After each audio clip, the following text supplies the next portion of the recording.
증산작용이라고 하는 것은 정의 잘 기억을 해봅시다. 식물체 속의 물이 수증기로 변하여 잎의 기공을 통해 공기 중으로 빠져나가는 현상을 증산작용이라고 한다. 아까 식물의 잎에는 기공이 존재한다고 했지.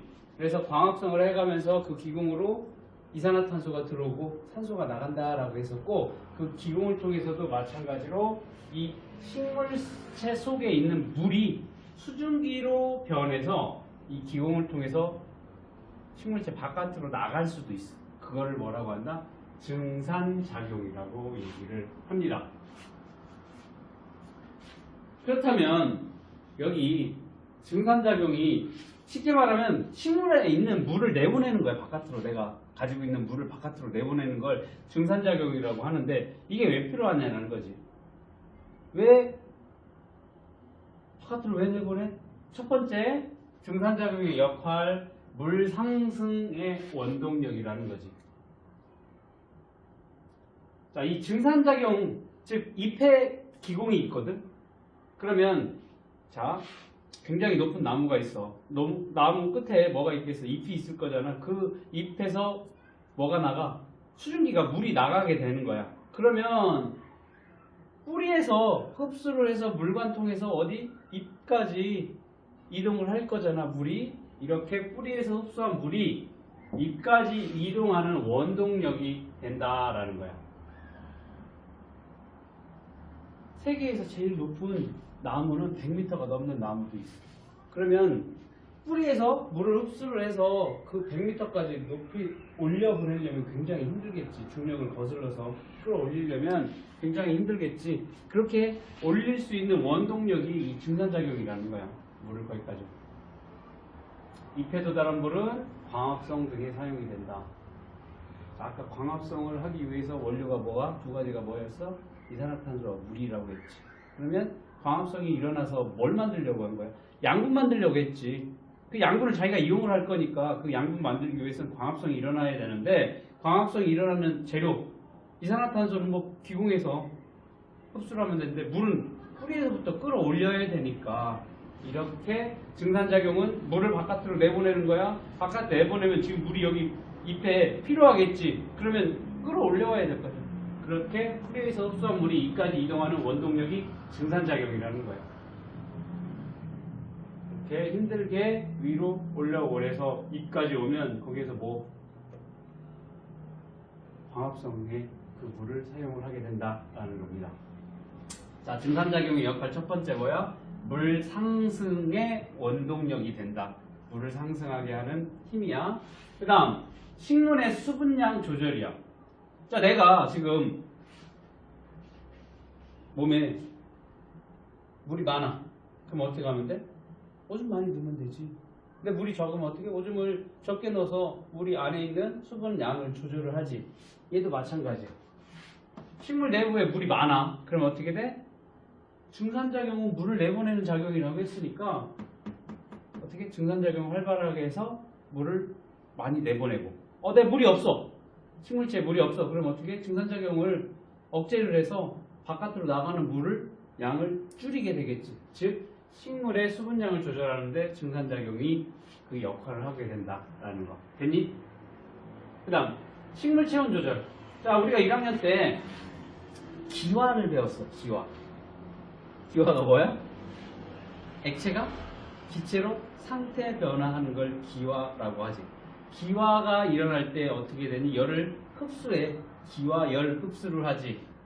그래서 어때? 여기다가 알코올 솜을 이렇게 문질러 놓으면 얘가 기화가 되면서 내 체온의 열을 빼앗아 가니까 시원하지. 그치? 그리고 한여름에도 수영을 하고서 나오면 추워. 왜? 여기 몸에 붙어있는 물이 증발, 즉 기화를 하면서 내 체온을 뺏어가니까, 열을 뺏어가니까 그걸 이제 기화열 흡수라고 얘기를 하지. 즉 주변의 온도를 빼서 기화가 일어날 때, 즉 물이 증발하면서 주변의 열을 흡수하니까 이 식물 같은 경우 체온이 높아지게 되면 어떻게 되니? 증산작용을 통해서 열을 낮추는 작용을 하다라는 거지.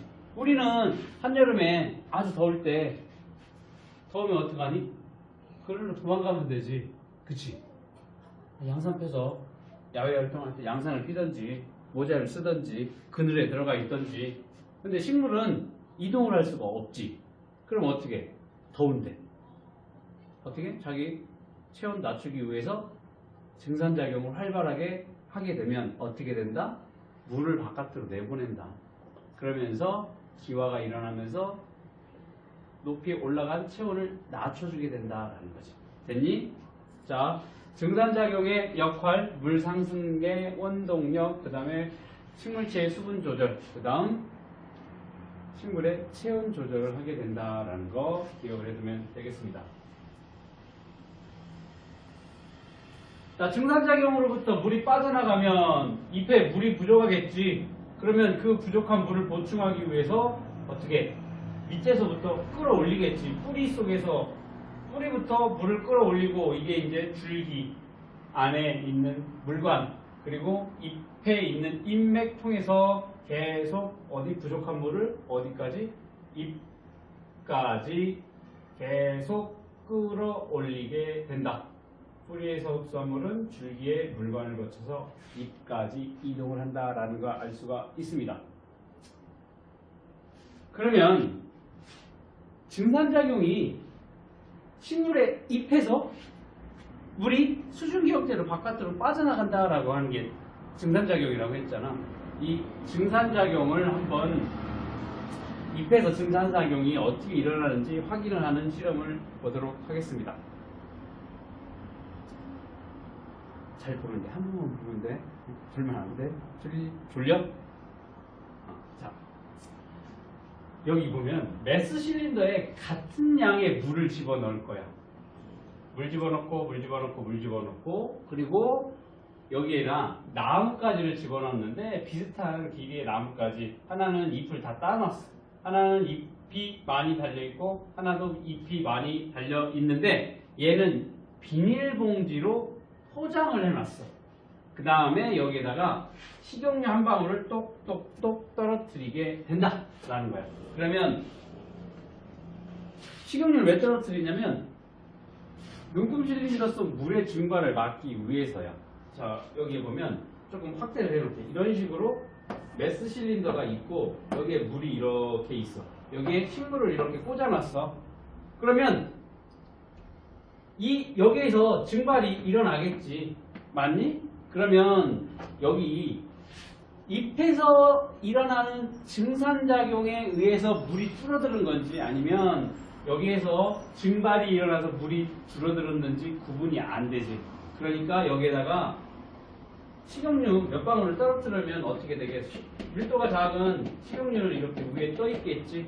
그러면 물이 증발하는 것을 막아줄 수가 있는 거야. 그래서 식용유를 떨어뜨린다라는 거. 이해됐지? 자, 그러면 여기로 증발이 일어나지는 않을 거야.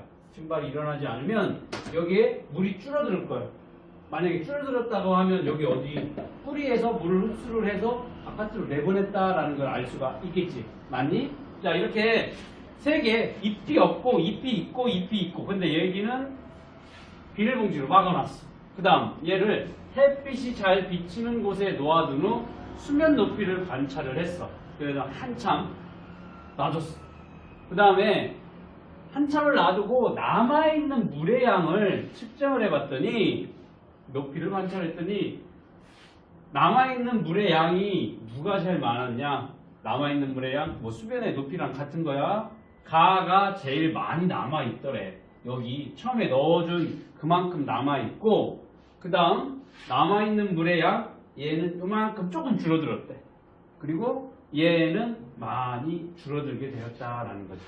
그러니까 남아있는 물의 양이 누가 제일 많니? 가가 많고 그 다음 비닐봉지를 씌워놓은 가, 그 다음 제일 많이 없어진 남아있는 물의 양이 제일 작은 물이 많이 없어진 게 누가 되겠어? 나가 되겠지.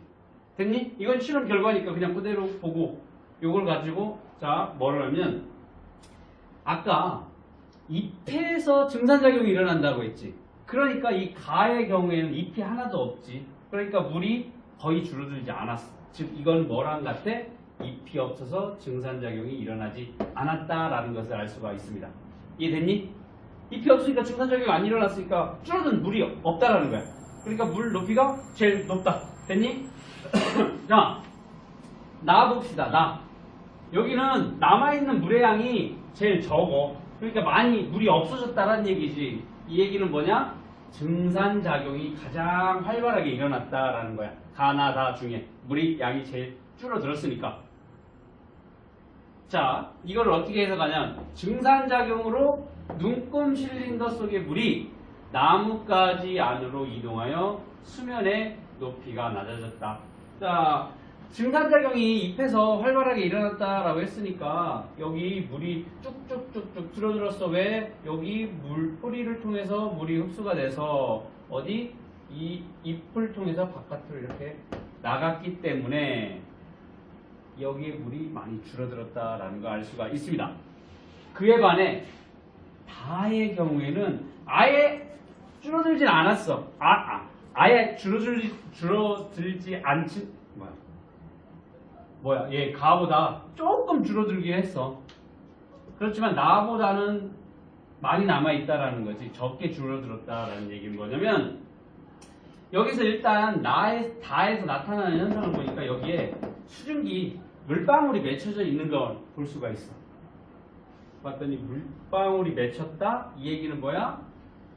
증산작용으로 여기 뿌리에서 물관 통해서 이 잎에서 바깥으로 빠져나갔어. 물들이. 그런데 여기에 뭐야? 이렇게 비닐이 씌워져 있으니까 그 물들이 비닐에 맺혀서 물방울을 형성하게 됐다라는 거야. 자, 이거는 왜 그래? 증산작용으로 잎에서 빠져나온 수증기, 기체가 어떻게 돼? 액체로 액화됐기 때문에 나타나는 현상이야. 맞아? 그러니까 왜 얘는 얘만큼 많이 안 줄어들고 조금만 줄어들었냐는 거지. 여기에 이제 수증기가 맺혀져 있으니까 증산작용이 얘보다 적게 일어났기 때문에 그렇다라는 거야. 증산작용이 일어나긴 일어나는데 그 안에 수증기가 가득하니까 어떻게? 증산작용이 적게 일어났다라는 거야. 그래서 여기 줄어든 물의 양이 적다라는 거야. 됐니? 자, 그러면 여기 가나다에서 나타나는 현상을 보고 우리는 어떻게 정리를 할 거냐면 식물체 내에 물이 수증기 형태로 배출되는 증산작용은 어디에서 일어나? 식물의 잎에서 일어난다라는 걸 알 수가 있지. 그렇지? 얘는 잎이 있고 없고 차이에서 요 물량의 차이가 난다라는 거. 남아있는 물의 양의 차이가 난다. 뭐야? 증산작용은 식물의 잎에서 일어난다. 그리고 나와 다를 비교를 했는데 여기는 채워놓고 뭐가 물방울들이 맺혔어. 그러면 여기는 수증기가 많고 그러니까 습도가 높고 낮아. 그치? 습도가 낮을 때 활발하게 일어난다라는 걸 알 수가 있습니다. 됐니? 요거 잎의 증산작용 확인하는 요거 잘 기억을 해둬야 되겠습니다.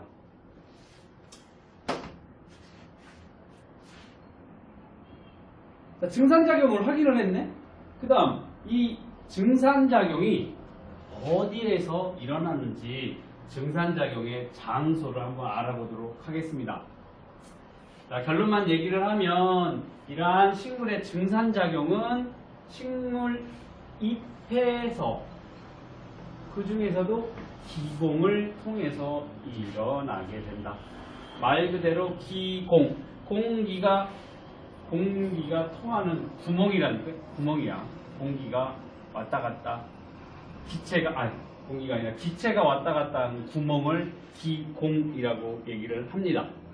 그래서 아까 잠깐 얘기를 했지. 광합성 할 때 잎의 기공을 통해서 필요한 이산화탄소가 들어오고 만들어진 여분의 산소가 바깥으로 나가는데 어디를 통해서? 기공을 통해서 일어나게 된다. 자, 그러면 이런 기공이 어디에 위치를 하는지 한번 관찰을 해볼 건데 여기 비비추라는 식물의 잎을 갖다가 뒷면에 표피를 가로, 세로 1cm로 잘라 현미경으로 관찰한다. 표피가 뭐야? 이거 표피지. 껍데기 부분 말하는 거. 껍질 부분. 그치? 식물 같은 경우에는 표피가 어디가 있겠어? 이게 식물의 잎이라고 하면 여기도 표피가 될 거고 여기도 표피가 되겠지. 그런데 어디야? 식물의 밑에 잎 뒷면의 표피를 잘라서 현미경으로 관찰해 보도록 하겠습니다. 관찰을 했더니 자 이런 식으로 보이더라는 거예요. 현미경. 그러면 여기에 완두콩 같이 생긴 두 개 얘를 공변세포라고 얘기를 하고 이 공변세포가 이렇게 오므러졌다 붙었다 이런 식으로 이렇게 됐다 이렇게 변하게 될 거야. 그러면 이렇게 됐을 때는 그냥 공변세포만 딱 붙어 있으니까 여기가 틈이 없지. 그런데 얘가 물이 가득하게 되면 얘가 이 공변세포가 빵빵해질 거야. 빵빵해지면 한쪽으로 이렇게 벌어지게 되면 이 안에 지금 뭐 생겼니? 구멍 생겼지. 이 구멍을 뭐라고 한다? 기공이라고 하는 거야. 이 기공 통해서 어떻게 물이 그러니까 수증기로 변한 물이 왔다 갔다 혹은 이산화탄소가 왔다 갔다 산소가 왔다 갔다 할 수 있다라는 거야. 어디? 이 공변세포의 사이에 있는 이 구멍을 통해서. 자, 얘는 세포야. 공변세포.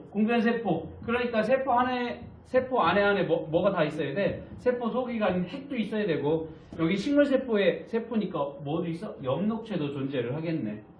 그리고 여기 나머지 표피세포가 존재를 하고 있습니다. 자, 그러면 여기 안에 기공이 요 부분 공변세포가 이렇게 돼 있던 공변세포가 이렇게 벌어져 가면서 안에 구멍이 생긴 게 기공이라고 했습니다. 이 잎의 표피에 있는 작은 구멍을 얘기를 합니다. 그리고 주로 잎의 뒷면에 분포를 한대. 왜 잎의 뒷면에 있을까? 자, 이걸 지금 빛을 태양이라고 하고 이게 잎이 이렇게 돼 있다라고 하면 여기에 만약에 위에 부분에 기공이 있으면 햇빛이 그대로 닿겠지. 그러면 너무 과도하게 증산작용이 일어날 수가 있으니까 여기 햇빛을 직접 닿지 않는 뒷부분에 많이 존재를 해. 그러니까 과도하게 일어나는 증산작용을 막기 위해서 밑에 위치를 하고 있고 그 다음에 여기에 빗물이나 혹은 먼지나 뭐 그런 새똥이나 그런 요소에 의해서 기공이 막힐 수도 있겠지. 그러니까 뒷부분에 존재를 하면서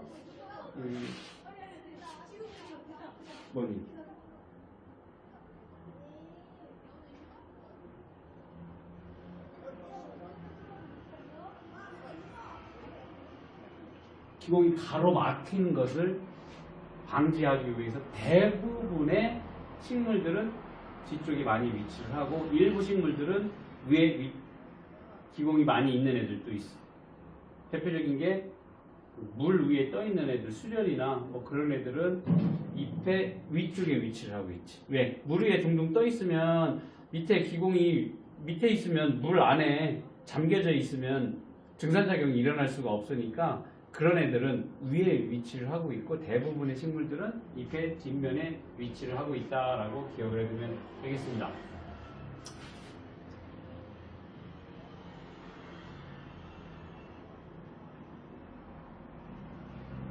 그 다음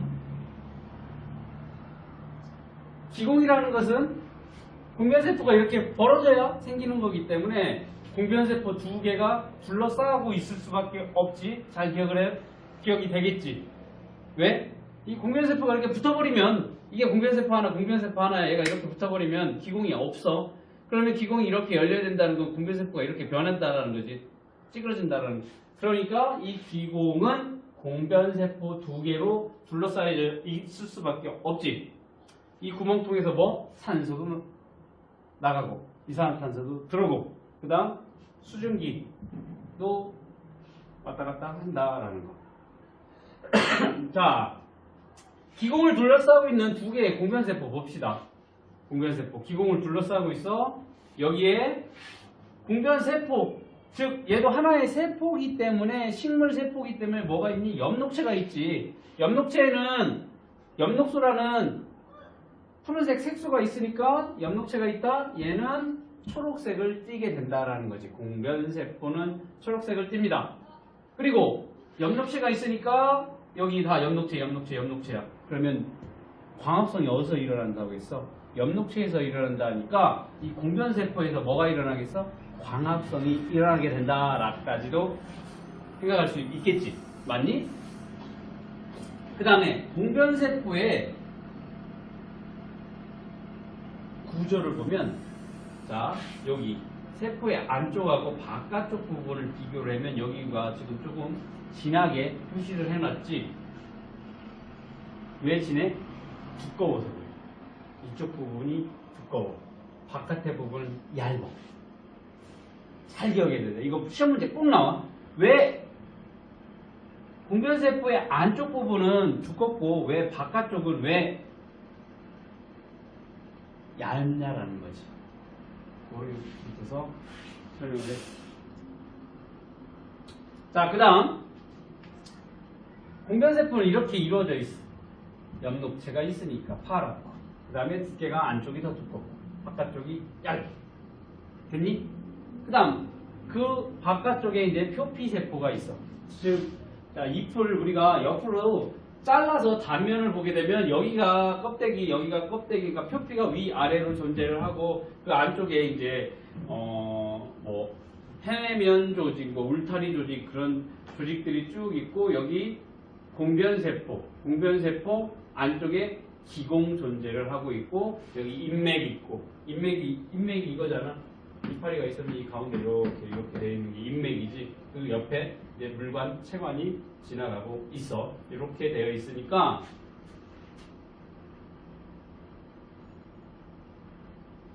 표피세포 같은 경우에는 지금 모식도로 봤었을 때 엽록체가 없어. 그래서 표피세포는 이렇게 껍데기를 이렇게 까보면 비닐처럼 얇은 비닐처럼 투명하게 되어 있다. 즉 표피세포에서는 엽록체가 없으니까 광합성이 일어나지 않는다라는 걸 알 수가 있습니다. 어디에서만 광합성이 일어나? 잎에서는 엽록체가 있는 공변세포에서만 광합성이 일어나고 표피세포에서는 일어나지 않는다라는 거 기억을 해두면 되겠습니다. 자, 이러한 증산작용, 물을 기공을 통해서 수증기로 물을 내보내는 게 증산작용이라고 했는데 이거를 어떻게 조절을 하느냐? 이 공변세포의 모양에 따라서 기공이 열리고 닫히면서 조절이 된다는 거예요. 아까 뭐라고 했니 선생님이? 이게 공변세포라고 하면 이 공변세포가 이렇게 변하면 구멍이 생겼지. 이 구멍으로 뭐가 나가는 거야? 수증기가 나가야 돼. 수증기가 나간다? 그게 증산작용인데 증산작용이 일어나기 위해서는 공변세포가 이렇게 되지 않고 이런 모양이 돼야 기공이 있어. 기공이. 그래 그 구멍으로 물이 빠져나갈 거잖아 수증기가. 즉 공변세포의 모양에 따라서 기공이 열리거나 닫히거나 이러면서 증산작용을 조절하게 된다라는 겁니다. 자 그러면 어떻게 이거를 열고 닫느냐라는 건데 이런 과정 뭐라고 되어 있냐면 공변세포 내 농도가 높아짐 주변 세포로부터 공변세포로 물이 들어옴 공변세포가 팽창하여 바깥쪽으로 휘어진 기공이 열림. 자 이게 뭐냐면 지난 시간에 선생님이 삼투압 얘기했었던 거 기억나니? 삼투압 얘기를 하면서 뭐 얘기를 했어 선생님? 김장 얘기를 했었지? 기억나? 김장 얘기했던 거? 기억 안 나? 삼투가 뭐냐면 삼투라는 것은 농도가 높은 쪽으로 물이 이동을 하는 게 삼투라고 했지.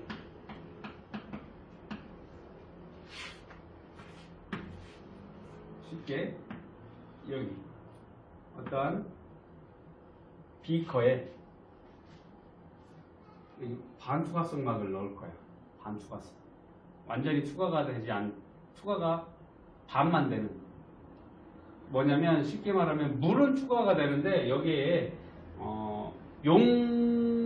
지금 용액이에요. 용액 소금물인데 소금물 용액을 여기다 넣을 건데 여기에 이제 10% 소금물 여기는 50% 소금물을 넣는다라고 했었을 때 여기 반투과성막으로 이렇게 막아 놓게 되면 여기는 반투과성막은 말 그대로 반만 통과가 된다라는 거야. 즉 용질 소금은 여기를 통과를 할 수가 없고 용매인 물만 왔다 갔다 할 수 있는 막이라고 가상을 해볼 거야. 그러면 지금 여기는 50%고 여기는 10%지. 그러면 농도가 어디가 더 높니? 이쪽에 농도가 높지. 그러니까 여기는 물이 왔다 갔다 할 수 있겠지. 그러니까 농도차가 생기니까 어떠겠어? 물이 얘의 농도와 얘의 농도가 같아져야 되겠지.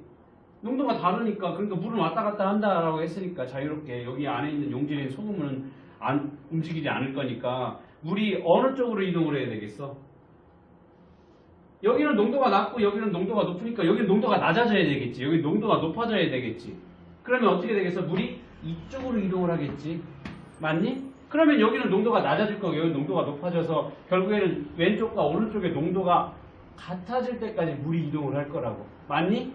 이게 이제 이렇게 되면 이렇게 소금을 50%, 소금을 10% 넣고 반투과성막으로 막아놓으면 물이 열로 이동을 할 거니까 여기 물은 위쪽으로 올라가게 될 거고 여기 물은 어떻게 되겠니? 낮아지는 현상이 일어나면서 얘는 농도가 낮아져. 얘는 농도가 높아져서 서로 농도가 예를 들면 25% 같아질 때까지 물이 이쪽으로 다 이동을 한다라는 거야. 이게 뭐야? 삼투라는 거야. 이해됐니? 어디? 농도가 높은 쪽으로 뭐가 이동을 하는 거야? 물이 이동을 하는 걸 삼투라고 하는 거야. 됐어? 그렇기 때문에 그때 뭐라고 했니? 소금물에다가 그 파릇파릇한 대추를 담궈놓으면 한참 담궈놓으면 들으면 어떻게 돼? 푸시푸시푸시해지지. 왜? 대추 속에 있는 물이 고농도의 소금물로 다 빠져나갔기 때문에 얘는 처음에 빳빳했어. 이 대추를 꺾으면 그냥 탁 하고 부러졌지. 그런데 이걸 소금물에 담궈놓으면 여기 안에 있던 물이 어떻게 바깥쪽에 소금물로 다 나가니까 얘가 흐물흐물 시들어지니까 꺾이지가 않아. 그냥 시들시들해야지. 그게 이제 뭐야? 이 삼투라는 거야. 됐니? 삼투야. 삼투는 뭐다? 농도가 높은 곳으로 뭐가 이동하는 거야? 물이 이동한다라는 거야. 됐어? 잘 기억을 해둬야 돼. 삼투 농도가 높은 쪽으로 물이 이동을 한다라는 거야. 그러면 아까 여기 오른쪽 위에 거기 기공이 열리는 과정 4번에 공변세포 농도가 높아진다라는 거야. 이 얘기는 뭐냐면 여기에 농도를 높이는 거야. 여기 고농도가 되겠지. 여기도 고농도가 되겠지. 맞니? 지금 공변세포와 공변세포가 만나서 이렇게 막고 있어. 이때 이 기공을 열기 위해서는 여기에 공변세포의 농도를 높이는 거야. 그러면 바깥쪽에 있던 물이 이쪽으로 들어오겠지. 그치? 물이 들어오니까 쉽게 말하면 이렇게 생긴 세포에 물을 계속 집어넣어. 그러면 어떻게 돼? 얘가 점점 이렇게 커지게 되겠지. 빵빵해지겠지. 그랬었을 때 왜? 삼투에 의해서 농도가 높으니까 이쪽으로 어떻게 돼? 물이 이동을 하니까 얘가 공변세포가 부풀 거야. 부푼데 여기 보면 이 안쪽은 두꺼워. 여기는 얇다라고 했어. 두꺼우니까 얘는 팽창이 조금밖에 안 돼. 얘는 얇으니까 팽창이 많이 돼. 그래서 어떻게 돼? 얘가 그냥 두께가 같으면 이렇게 커지겠지. 공변세포가 이렇게 된 게 물이 들어가면 이렇게 커지고 이렇게 커지고 이렇게 커질 텐데 봐봐. 이쪽이 두꺼우니까 여기는 조금만 팽창을 하고 여기는 과하게 팽창이 되겠지. 여기는 조금만 팽창이 되고 여기는 과하게 팽창이 되겠지. 여기는 조금만 팽창이 되고 과하게 팽창이 되겠지. 이런 식으로. 이해되니? 여기는 두꺼우니까 조금만 팽창이 되고 여기는 얇으니까 많이 팽창이 되니까 이렇게 강낭콩 모양으로 변하게 돼. 여기도 강낭콩, 여기도 강낭콩. 그럼 여기 뭐가 생겨? 구멍이 생기잖아. 이게 뭐야? 기공이라는 거야. 됐니?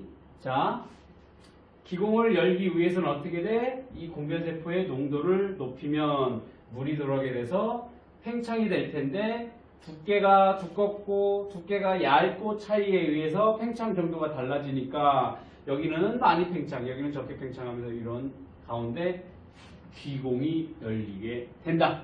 이 기공이 열린다. 열리면 어떻게 될 건데 여기로 수증기가 왔다 갔다 하게 된다라는 거지. 즉 기공이 열릴 때 증산작용이 활발하게 일어난다. 기공이 닫히면 증산작용이 활발하지 않다라는 거. 이해됐니? 자, 그러면 기공은 언제 열릴 건데? 기공은 낮에 열리고 밤에 닫히게 됩니다. 자, 기공은 주로 낮에 열리고 밤에 닫혀. 그러니까 바꿔 말하면 증산작용은 기공이 열리는 낮에 활발하게 일어난다라는 것을 알 수가 있습니다. 됐니? 기공은 언제 열려? 낮에 잘 열린대. 기공이 열리면 무슨 작용이 일어나는데? 증산작용이 일어나. 그러니까 다 갖다 붙이면 어떻게 돼? 낮에 증산작용이 활발하게 일어난다. 이해됐니?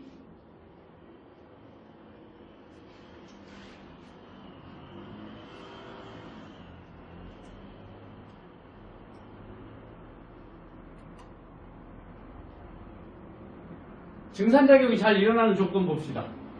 햇빛이 강할 때 증산작용이 잘 일어나. 그리고 온도가 높을 때 증산작용이 잘 일어나. 바람이 잘 불 때, 그리고 습도가 낮을 때 증산작용이 잘 일어나. 이거 보니까 빛이 강해? 온도가 높아. 바람이 잘 불어. 습도가 낮아.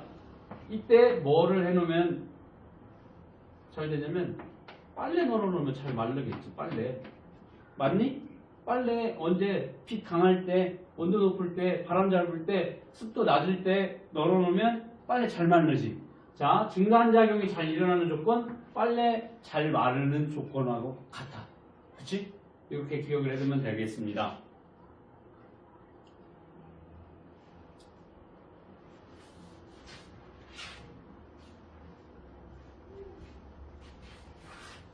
자, 기공이 많이 열려있어. 그러면 증산작용이 활발할 거야.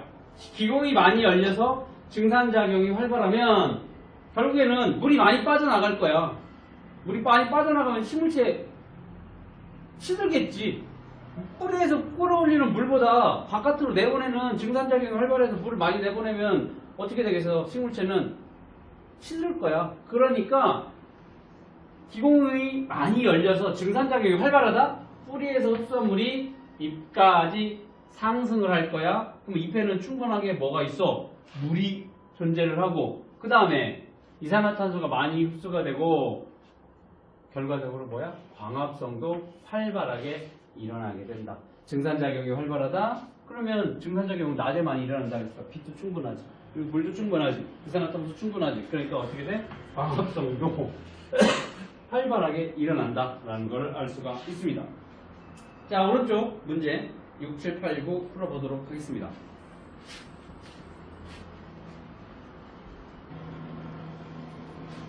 증산작용은 식물의 잎에서 일어난다. 식물의 잎에 기공이 존재하기 때문에 맞는 얘기가 될 거고, 증산작용은 주로 낮에 일어난다 라고 했습니다. 그러니까 틀렸고, 증산작용은 기공이 열리고 닫힘에 따라 조절이 된다. 기공이 열렸을 때 활발하게 일어나고, 기공이 닫혔을 땐 안 일어난다.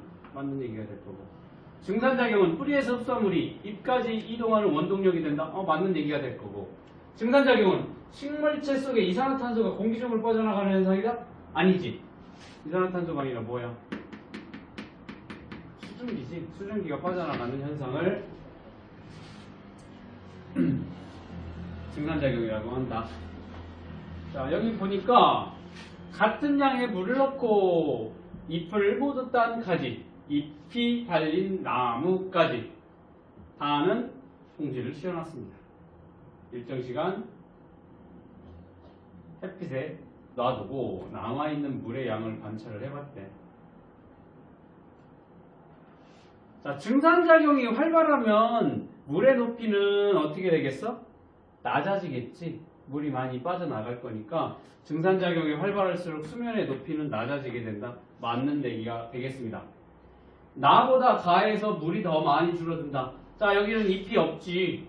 식물의 잎에서 증산작용이 일어난다라고 했으니까 얘는 증산작용이 거의 안 일어날 거니까 이렇게 처음에 이렇게 위치하고 있으면 얘의 잎이 많은 증산작용이 활발한 나의 높이가 더 낮아지게 될 거야. 즉 나보다 가해서 물이 더 많이 줄어든다? 틀렸네.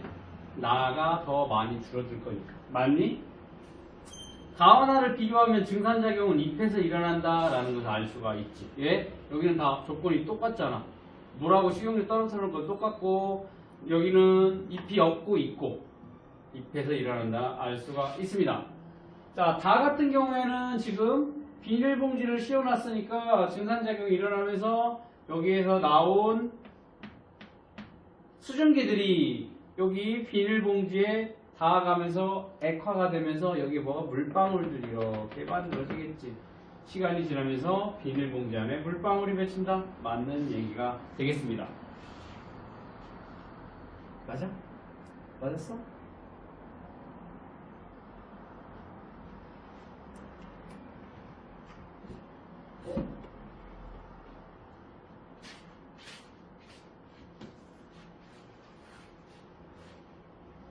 자, 잘 봐야 됩니다. 식물 잎 뒷면에 표피를 벗겨 현미경으로 관찰했대. 그러니까 A는 뭐가 되니? A.